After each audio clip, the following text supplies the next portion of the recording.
রাত্রিবেলা খেতে দিয়েছি শুকনো খাবার, উনি মুখে রচে না, আবার মুখে রচলেও উনি শুয়ে শুয়ে খাবেন। অবস্থাটা একবার দেখুন, উনি শুয়ে শুয়ে উনি খাবেন হচ্ছে খাবার, মানে উনি দাঁড়িয়ে থেকে খেতে পারেন না, এত কাজ করে তো। এবার দেখুন টানছে, দেখুন ওই দেখুন, দেখছেন, দেখুন কেমন করে টানলো বাটিটাকে, আবার বাটিটাকে সরিয়ে দিচ্ছে, আবার খাবে আবার টানবে। মানে কুড়ে আমি দেখেছি, কুড়ের কথা আমি শুনেছি, এইরকম লেভেলের কুড়ে আমি বাবা দেখিনি। মানুষ তো দাঁড়িয়ে দাঁড়িয়ে কোনো জায়গায় খায়, আবার কেউ কেউ বসে বসে খায়, আর এ মানুষেরও ওপরে উনি শুয়ে শুয়ে খান।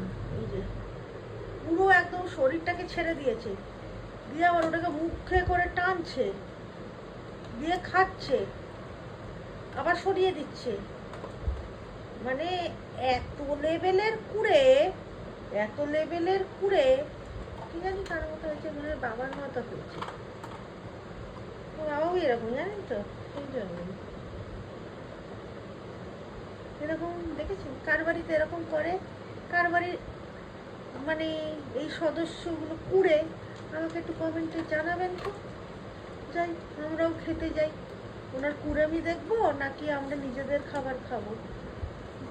আর সবথেকে বড় কথা হলো, উনি নিজের খাবারটা খেয়ে আবার আমাদের কাছে চলে যাবে, লাফালাফি করবে। সেই জন্য আমরা খাবার আগেই ও তাড়া মারে যাতে ওকে খেতে না দেওয়া হয়।